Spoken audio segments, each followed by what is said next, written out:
نحمده ونصلي على رسوله الكريم أما بعد فأعوذ بالله من الشيطان الرجيم بسم الله الرحمن الرحيم ولتكن منكم أمة يدعون إلى الخير ويأمرون بالمعروف وينهون عن المنكر وأولئك هم المفلحون. وقال النبي صلى الله تعالى عليه وسلم من رأى منكم منكرا فليغيره بيده وإن لم يستطع فبلسانه وإن لم يستطع فبقلبه وذلك أضعف الإيمان أو كما قال عليه الصلاة والسلام صدق الله وصدق رسوله النبي الكريم ونحن على ذلك من الشاهدين والشاكرين والحمد لله رب العالمين. میرے معزز سامعین، میں نے آپ کے سامنے قرآن کریم کی ایک آیت مبارکہ اور احادیث کے بے شمار مجموعے میں سے ایک چھوٹی سی حدیث مبارکہ تلاوت کی ہے. دعا ہے کہ اللہ رب العزت صحیح بیان کرنے کی توفیق عطا فرمائے، مجھے اور آپ کو اس پر عمل کرنے کی توفیق عطا فرما دے. اس آیت مبارکہ کے اندر اللہ رب العزت اس بات کا حکم دے رہے ہیں اور مجھے اور آپ کو رہنمائی فرما رہے ہیں کہ چاہیے کہ تم لوگوں میں سے ایک جماعت تو ایسی ہو کہ جو لوگوں کو نیکی کا حکم دے، بھلائی کی طرف بلائے، امر بالمعروف نیکی کا حکم دے اور برائی سے منع کرے، اور یہی لوگ کامیاب ترین لوگ ہوں گے. جو حدیث مبارکہ میں نے آپ کے سامنے تلاوت کی، اس میں نبی علیہ الصلوۃ والسلام نے فرمایا کہ جو کوئی تم میں سے برائی کو دیکھے تو اس کو اپنے ہاتھ سے تبدیل کر دے، اور اگر اس کی طاقت نہیں رکھتا تو پھر اس برائی کو اپنی زبان سے تبدیل کرنے کی کوشش کرے یا اس کے خلاف آواز اٹھائے. تیسرے نمبر پر اگر اس کی بھی طاقت نہیں رکھتا تو پھر اس برائی کو اپنے دل کے اندر برا جانے. یہی ایمان کا سب سے کم درجہ ہے جو آخر میں بیان کیا گیا ہے. آج ساری کی ساری دنیا یہ معاملہ دیکھ رہی ہے کہ اس دنیا کے اندر بسنے والے مسلمان، وہ مسلمان کہ جو قبلہ اول کے آس پاس رہتے ہیں، وہ مسلمان کہ جنہوں نے یہود کو اپنی جگہ میں رہنے کی جگہ دی، وہ سارے کے سارے آج دنیا کا کفر ان کی طرف ایسے لپک رہا ہے جیسے کہ بھوکے دسترخوان کے اوپر گر رہے ہوتے ہیں. ان مسلمانوں کے خون کے لیے سارا کا سارا کفر جمع ہے، سارا کا سارا کفر یہ ظلم برپا کیے ہوئے ہیں، اور اس ظلم کو ظلم کہنے کو تیار نہیں ہے، اور اس ظلم کو ختم کرنے اور روکنے کو تیار نہیں ہے.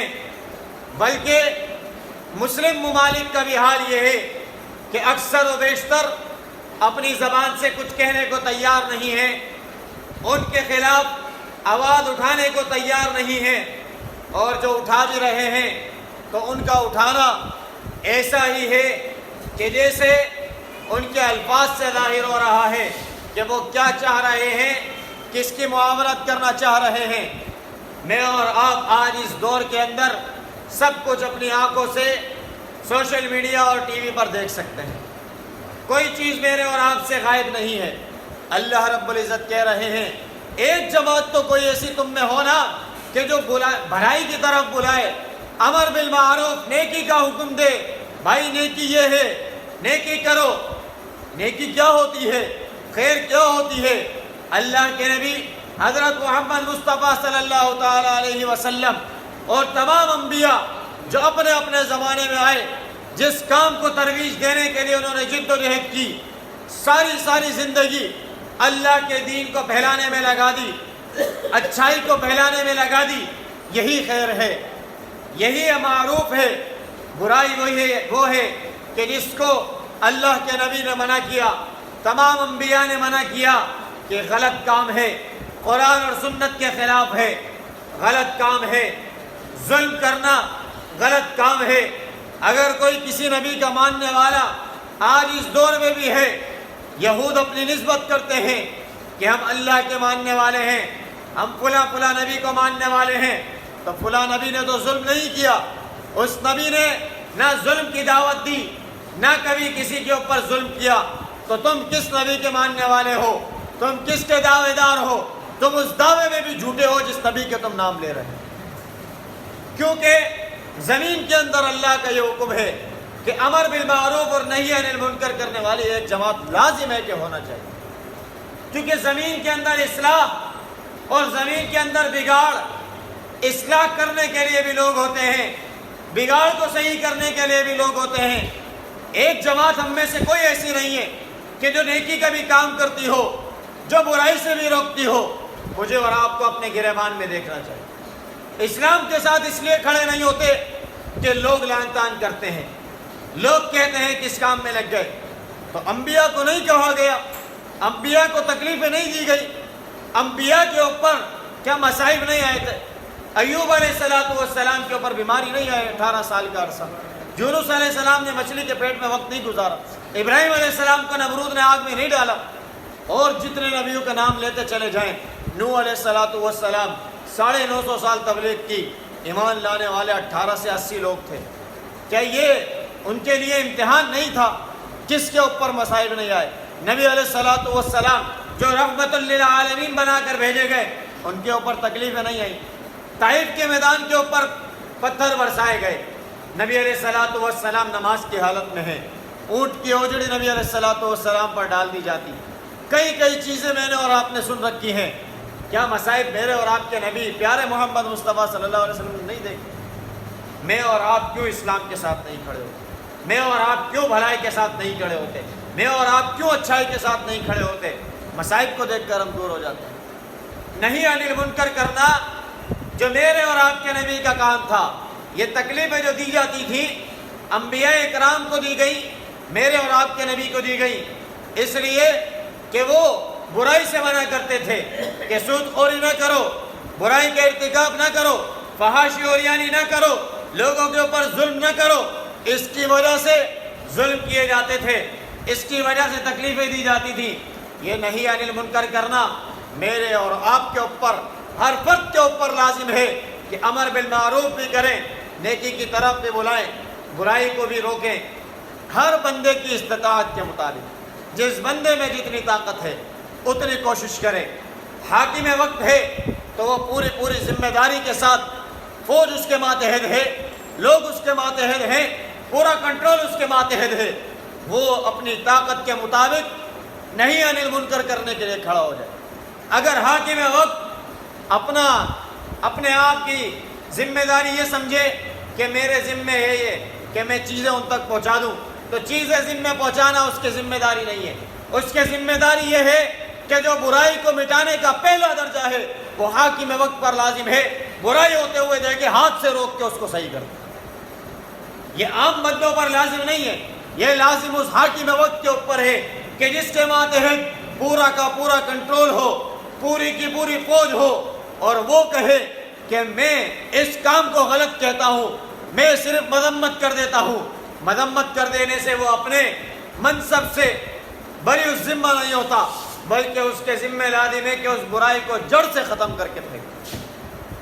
جس کے ماتحت فوج آتی ہو، ایٹم بم جس کے ماتحت ہو، گولی بارود جس کے ماتحت ہو، وہ کہے کہ جی میں برائی کے خلاف آواز بلند کر رہا ہوں۔ وہ آواز بلند نہ کرے، اس کے آواز بلند کرنے کی ہمیں ضرورت نہیں ہے۔ آواز بلند کرنے کے لیے لوگ اور رعایا موجود ہے، اس کے لیے چاہیے کہ وہ عملی اقدام کرے۔ میرے اور آپ کے نبی غزوہ بدر میں یہی پیغام دیا کہ ہم عملی اقدام کریں گے، کیونکہ ہمارے ماتحت کچھ حکم لاگو ہیں۔ غزوہ احد میں یہی پیغام دیا، غزوہ خیبر، خندق میں، حنین میں یہی پیغام دیا کہ جس کے ماتحت جتنی قدرت ہو وہ ظلم کے اور کفر کے خلاف ویسے ہی کھڑا ہو۔ لیکن اگر حاکم وقت اس طرح نہیں کرتے تو ان کو سوچنا چاہیے کہ ہم کس میدان میں کھڑے ہیں، اس کا ایمان کس درجے کا ہے۔ لیکن رعایا کے ذمہ بھی یہ بات لازم ہے کہ آج ہر ایک آواز اٹھا سکتا ہے، اور اگر رعایا منکر کے خلاف آواز نہیں اٹھاتی تو وہ اپنا میدان سوچ لے وہ کس کے ساتھ کھڑے، کیونکہ آواز اٹھانا ہر ایک کے اوپر لازم ہے، برائی کے خلاف کھڑے ہونا ہر ایک پر لازم ہے، استطاعت اور طاقت کے مطابق لازم ہے۔ تو استطاعت اور طاقت میرے اور آپ کے اوپر لازم اتنا ہے کہ ہم آواز اٹھا سکیں۔ اگر ہم آواز نہیں اٹھاتے تو حاکم وقت اقدام نہ کر کے اس کا ذمہ دار ہو رہا ہے، وہ اللہ کے یہاں قصوروار ہے، اسی طرح ہم اگر آواز نہیں اٹھاتے تو ہم بے قصوروار ہیں۔ اور جو لوگ آواز اٹھانے کی بھی طاقت نہیں رکھتے، وہ لوگ اپنے دل کے اندر اس اقدام کو برا نہیں جانتے، تو وہ لوگ بھی اللہ کے یہاں قصوروار ہیں۔ آج بھی کئی لوگوں کو نہیں پتا، اس ملک پاکستان میں بھی نہیں پتا کہ فلسطینیوں کے ساتھ کیا ہو رہا ہے، ہمارے بھائیوں کے ساتھ کیا ہو رہا ہے، ہمارے اس قبلہ اول کی حفاظت کرنے والے مسلمانوں کے ساتھ کیا ہو رہا ہے۔ کون بتائے گا؟ آواز اٹھانے والے آواز نہیں اٹھا رہے، اقدام کرنے والے اقدام نہیں کر رہے، تو پھر ان لوگوں کے دل کے اندر اس کی برائی کیسے آئے گی؟ اسی لیے اس کے لیے آواز اٹھائیں، اس کے لیے اقدام کریں۔ اگر ہم ایسے ہی رہے تو وہ وقت دور نہیں ہے کہ آج ایک خطے کے اوپر حملہ ہے، کل دوسرے پر حملہ ہو جائے گا، کیونکہ دنیا پرست لوگوں کی کوئی حد نہیں ہوتی۔ وہ اگر ان کے ہاتھ میں ایک میں سورج رکھ دیا جائے تو وہ دوسرے ہاتھ میں بھی سورج کے خواہش مند ہوتے ہیں، حالانکہ سورج دنیا میں دوسرا نہیں ہے، پھر بھی چاہتے ہیں کہ کوئی سورج ہمارے ہاتھ میں آ جائے۔ یہ دنیا پرست لوگ ہیں، یہ فتنہ پرست لوگ ہیں، شر پسند عناصر ہیں، دنیا کے امن کو خراب کرنا چاہتے ہیں، دنیا میں فساد برپا کرنا چاہتے ہیں، مسلمانوں کو دنیا سے مٹانا چاہتے ہیں۔ لیکن مسلمان اپنی ذات کے لیے نہیں کھڑا، مسلمان اللہ کے لیے کھڑا ہوتا ہے، اللہ کے لیے کر رہا ہوتا ہے، آواز اٹھاتا ہے تو اللہ کے لیے اٹھاتا ہے، تلوار اٹھاتا ہے تو اللہ کے لیے اٹھاتا ہے، میدان جہاد میں اترتا ہے تو اللہ کے لیے اترتا ہے، اور اللہ کے حکم کے مطابق اس عملی میدان کے اندر، اس میدان جہاد کے اندر اقدام کرتا ہے۔ اس کی کوئی اپنی نفسانی خواہش نہیں ہوتی۔ یہی وجہ ہے کہ مسلمان موت سے نہیں ڈرتا۔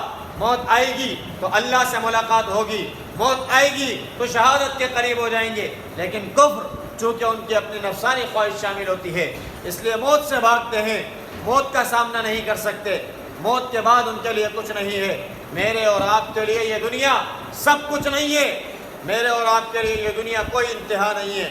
یہی اللہ سے دعا مانگنی چاہیے کہ اللہم لا تجعل الدنیا اکبر ہمنا، اللہ اس دنیا کو ہمارا بڑا غم نہ بنانا، ولا مبلغ علمنا، نہ ہی اس دنیا کو ہمارے علم کی انتہا بنانا۔ ہمارے علم کی انتہا جو ہونی چاہیے وہ حشر ہونا چاہیے، وہ آخرت ہونی چاہیے۔ اسی طریقے سے ہماری غم، ہمارے جو کچھ ہونا چاہیے وہ آخرت کے لیے ہونا چاہیے، آخرت بہتر ہو جائے۔ یہ دنیا آخرت کے لیے کھیتی ہے، آج بونے کا وقت ہے، آج زمین میں محنت کرنے کا وقت ہے۔ اپنے ایمان پر محنت کریں، اللہ کے ساتھ اپنے آپ کو لگائیں، اپنے ایمان کی آبیاری کریں۔ اگر ایمان کمزور ہے تو اس کے اندر کاشتکاری کریں، اس کو پانی دیں، اپنے ایمان کو طاقت دیں۔ اگر زمین میں محنت نہیں کی جاتی، کلر زدہ ہو جاتی ہے، برباد ہو جاتی ہے، ختم ہو جاتی ہے، بنجر ہو جاتی ہے، کسی کام کی نہیں رہتی۔ میں اور آپ اگر اپنے ایمان کو آبیاری نہیں کریں گے، یہ ایمان دل سے نکل جائے گا، ختم ہو جائے گا، برباد ہو جائے گا، فنا ہو جائے گا۔ حضرت علی رضی اللہ تعالیٰ عنہ فرماتے ہیں کہ جس طرح نیکی ہوتی ہے تو نیکی اپنے اندر ایک نقطے کی شکل رکھتی ہے، سفید شکل رکھتی ہے۔ بندہ نیکی کرتا ہے تو دل کے اوپر سفید نقطہ لگتا ہے، نیکیاں کرتا چلا جاتا ہے، وہ دل منور ہو جاتا ہے، روشن ہو جاتا ہے، چمکدار ہو جاتا ہے۔ اور اگر کوئی شخص برائی کرتا ہے تو یہ برائی پہلے ایک طبقہ بن کے لگتی ہے، ایک نقطہ بن کے اس کے دل پہ لگتی ہے، لیکن جب برائی کے اندر پورا ڈھل جاتا ہے، برائی سے باز نہیں آتا، تو یہ نقطے بڑھتے چلے جاتے ہیں، بڑھتے بڑھتے پورا دل سیاہ ہو جاتا ہے، تاریک ہو جاتا ہے، اندھیرے میں آ جاتا ہے۔ میں اور آپ جو آج برائی کے لیے نہیں اٹھتے، برائی کے خلاف نہیں کھڑے ہوتے، ایمان کی آبیاری نہیں کرتے، میں اور آپ اپنے اس دل کو گندا کرتے چلے جا رہے ہیں۔ اسی لیے آج ہمارے پاس وہ جماعت موجود نہیں ہے کہ جو اللہ کے دین کی طرف بلائے، جو خیر کی طرف بلائے، جو بھلائی کی طرف بلائے، اور جو امر بالمعروف نیکی کی طرف بلائے اور لوگوں کو برائیوں سے روکے۔ برائی یہی ہے جو آج فلسطین میں ہو رہا ہے۔ نکر منکر اس چیز کو کہتے ہیں جو ناپسند ہو۔ کون پسند کرتا ہے کہ کسی کو ناحق قتل کیا جائے؟ کون پسند کرتا ہے کہ ناحق بچوں کا خون بہایا جائے؟ کون پسند کرتا ہے کہ ماں بہن بیٹی کی عزت اور آبرو کے اوپر کھیلا جائے، ان کی عزت اور آبرو کو نیلام کیا جائے؟ کفر بھی پسند نہیں کرتا، لیکن جو گندے لوگ ہوتے ہیں، فساد برپا کرنے والے ہوتے ہیں، اسلام ہمیشہ اس ظلم کے خلاف کھڑا ہوتا ہے جو دنیا کے اندر امن خراب کرتے ہیں۔ اسی لیے نبی علیہ الصلوۃ والسلام نے فرمایا کہ دنیا کے اندر عمل بالمعروف اور نہی عن المنکر کا کام کرتے رہو۔ یہ برائی جو آج فلسطین میں ہو رہی ہے، میرے دل میں بھی اس کے لیے برا ہونا چاہیے کہ جو یہود کر رہے ہیں برا کر رہے ہیں، جو کفر اگر کر رہا ہے تو برا کر رہا ہے، اگر مسلمان بھی کسی کے ساتھ زیادتی کرتا ہے اس کو بھی برا سمجھتا ہے۔ یہی اسلام ہے۔ اور اگر کوئی مسلمان کے ساتھ زیادتی کرے گا تو ہم اس کو بھی برا کہتے ہیں، ہم اس کے بھی خلاف کھڑے ہیں، ہم ہر ایک کو بھلائی کی طرف بلاتے ہیں۔ یہ بھلائی کی طرف بلانا، برائی سے روکنا، یہ اسلام کا کام ہے، مسلمانوں کا کام ہے، چاہے پھر وہ کافر ہو، چاہے وہ پھر مسلمان ہو۔ ظالم ہے تو ہم ظالم کہتے ہیں، اس کو اس برائی سے روکتے ہیں۔ اگر کوئی شخص اس برائی کا ارتکاب کرتا ہے تو مسلمان اس کو اچھا نہیں سمجھتے۔ اسی طریقے سے دیگر مذاہب بھی جو آسمانی مذاہب کہلاتے ہیں اپنے آپ کو، ان کے نزدیک ظلم بہت بڑی بری چیز ہوتی ہے، لیکن جو ظلم خود کر رہے ہوں وہ معلوم ہوا کہ اسلامی آسمانی دین کی اتباع نہیں کرتے بلکہ اپنے من پسند خواہشوں کی اتباع کرتے ہیں۔ وہی حال ان یہود کا ہے جو دنیا پرست بنے ہوئے ہیں، دنیا کے چاہنے والے بنے ہوئے ہیں، اسی وجہ سے زمین کے ناجائز خطے کے اوپر قبضہ کیے بیٹھے ہیں اور اس کے اوپر مسلمانوں کو ناک خون بہا رہے ہیں۔ اور پھر میں اور آپ اس کے لیے کردار ادا نہ کریں تو میں اور آپ اللہ رب العزت کے یہاں جواب دہ ہونے والے ہیں۔ اللہ کے یہاں مجھے اور آپ کو جواب دینا پڑے گا۔ آواز اٹھانی چاہیے، ہر ایک مسلمان اس جد و جہد کے لیے کھڑا ہو جائے۔ جو یہ کام کرے گا اولئک هم المفلحون، اللہ کہہ رہے ہیں یہی لوگ کامیاب ہیں۔ اگر ایسا کام نہیں کرتے تو وہ کامیاب نہیں ہوں گے۔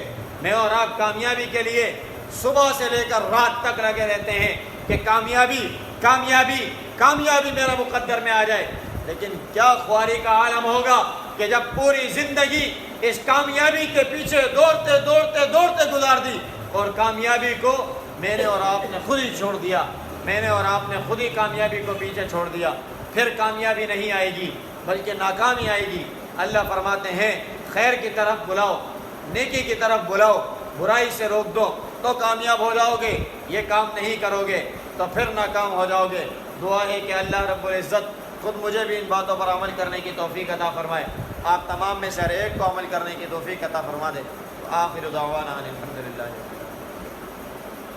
الحمدللہ رب العالمین والعاقبۃ للمتقین والصلاة والسلام علی سید الانبیاء والمرسلین اللہم انت السلام و منک السلام تبارک یا ذا الجلال والاکرام۔ اللہ کریم ہمارے یہاں بیٹھنا اپنی بارگاہ عالیہ میں قبول فرما۔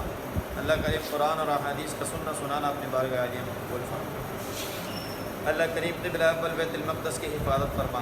اللہ کریم فلسطین، حماس اور حزب اللہ کے مجاہدین کی مدد فرما۔ یا اللہ ان کی شہداء کی اللہ شہادت کو قبول فرما۔ یا اللہ جو اسلام کے شاعر کی حفاظت کے لیے یا اللہ اپنے جان مال قربان کر رہے ہیں، یا اللہ ان سب کی جان مال میں عزت آبرو گھر بار میں یا اللہ خیر و برکت عطا فرما۔ یا اللہ ان سب کے خون جو شہید ہوئے، یا اللہ ان کے خون سے یا اللہ پوری دنیا کے اندر اسلام کا بول بالا فرما۔ اللہ کریم حرمین شریفین کی حفاظت فرما۔ اللہ کریم ملک پاکستان کی حفاظت فرما۔ اللہ کریم ہم سب میں سے ایسے لوگ پیدا فرما جو اسلام کے شاعر کی حفاظت کرنے کے لیے اپنی جان مال عزت آبرو یا اللہ سب قربان کرنے کے لیے تیار ہو جائیں۔ یا اللہ ہم میں سے ہی یا اللہ ہم مسلمانوں میں سے ہی کوئی صلاح الدین ایوبی پیدا فرما جو قبلہ اول بیت المقدس کو آزاد کرانے کی جد و جہد کرے اور اس کو کافروں کے اور ظالموں کے ہاتھ سے نجات دلا سکے۔ یا اللہ ہم سب کو اس کے لیے تیار فرما۔ یا اللہ ہم سب کو اس کی طاقت اور توفیق عطا فرما۔ یا اللہ جہاں جہاں مسلمان پریشان حال ہیں، بیمار ہیں، مصیبت زدہ ہیں، تکلیفوں میں ہیں، یا اللہ تمام کی بیماریوں کو، پریشانیوں کو، تکلیفوں کو، مصیبتوں کو دور فرما۔ یا اللہ جتنے بے روزگار ہیں یا اللہ تمام کو حالات طیب روزگار عطا فرما۔ یا اللہ جتنے پیارے ہمارے اس دنیا سے چلے گئے یا اللہ سب کی کامل بخشش فرما۔ یا اللہ سب کی قبروں کو منور فرما۔ یا اللہ سب کو جنت الفردوس میں اعلیٰ مقام عطا فرما۔ اللہم رب ارحمہما کما ربیانی صغیرا وصلی اللہ تعالی علی رسول اللہ محمد وعلی آلہ وصحبہ اجمعین آمین برحمتک۔